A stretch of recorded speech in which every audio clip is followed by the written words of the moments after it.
बाद बिहार और जेडीयू कार्यकारिणी की बैठक में संजय झा को कार्यकारिणी अध्यक्ष नियुक्त किया गया। संजय झा के नाम का ऐलान खुद नीतीश कुमार ने किया। और इस फैसले के मायने क्या हैं और जेडीयू की बैठक में और किन बातों पर मोहर लगी, ये रिपोर्ट देखिए और समझिए।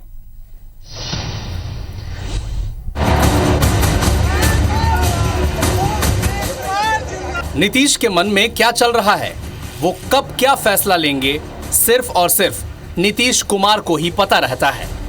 वो हर बार अपने फैसलों से सबको चौंकाते हैं। एक बार फिर से वैसा ही हुआ।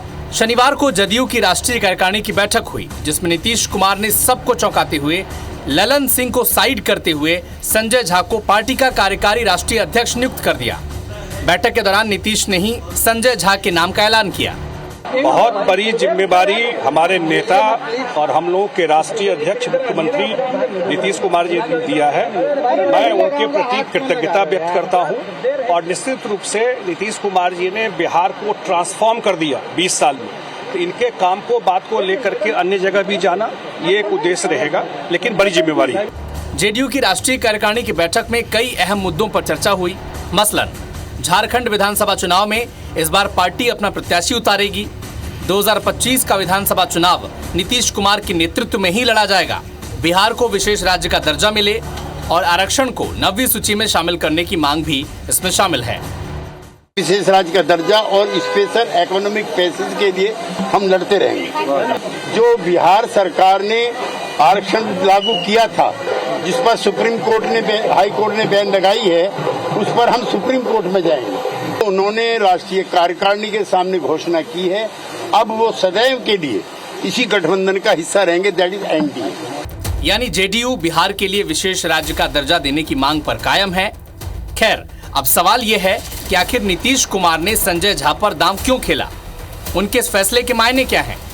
दरअसल संजय झा फिलहाल राज्यसभा के सांसद हैं और नई जिम्मेदारी मिलने के बाद संजय झा पार्टी में नीतीश कुमार के बाद दूसरे नंबर के नेता होंगे। नीतीश का यह फैसला काफी अहम माना जा रहा है, क्योंकि बीजेपी हाईकमान और नेताओं से उनका तालमेल अच्छा है और इसी साल जनवरी में जेडीयू के एनडीए खेमे में वापसी में भी संजय झा ने अहम भूमिका निभाई थी।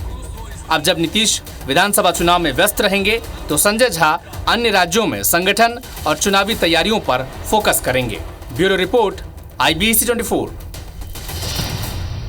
तो ये इनाम है या जिम्मेदारी, जरा इस पर भी गौर कीजिएगा। लेकिन साथ ही साथ आपको दिखाते हैं कि जेडीयू जो इतना महत्वपूर्ण हिस्सा और अस्थायी हिस्सा बनने की बात कर रहा है एनडीए के, उसके अध्यक्ष अब तक कौन कौन रहे। चलिए जरा देखते हैं, एक नजर डालिए जरा टीवी स्क्रीन के ऊपर। आपको दिखा रहे हैं, सबसे पहले देखें जॉर्ज फर्नांडिस। अक्टूबर 2003 से अप्रैल 2006 तक इन्होंने पार्टी संभाली, राष्ट्रीय स्तर के नेता रहे। इनकी सादगी और इनकी कामों की मिसाल इनके विरोधी भी देते रहे। बिल्कुल, चूंकि जनता दल से अलग होकर जेडीयू का गठन हुआ था, तब जॉर्ज फर्नांडिस पहले अध्यक्ष रहे और उसके बाद शरद यादव ने उनके बाद अप्रैल 2006 से अप्रैल 2016 तक, यानी 10 साल तक अध्यक्ष पद की जिम्मेदारी संभाली। इसके बाद नीतीश बाबू आए और नीतीश कुमार ने अप्रैल 2016 से दिसंबर 2020 4 साल तक पार्टी की कमान को अपने हाथों में रखा और इस दौरान पार्टी की एक नई और स्ट्रांग पहचान बनी, इसमें कोई शक नहीं। बिल्कुल, और इसके बाद आरपीसी सिंह जो हैं, उन्होंने दिसंबर 2020 से लेकर जुलाई 2021 तक करीब 6 महीने के लिए जिम्मेदारी संभाली। एक छोटा स्पैन था, लेकिन फिर आए ललन सिंह जुलाई 2021 से दिसंबर 2023 तक, और इन 2 से ढाई साल के दौरान पार्टी में औपचारिकताएं वे निभाते रहे। लेकिन ऐसा कहा गया कि सारे निर्णय तब भी नीतीश बाबू ही लेते रहे। और ललन सिंह इस वक्त कैबिनेट में मंत्री भी हैं।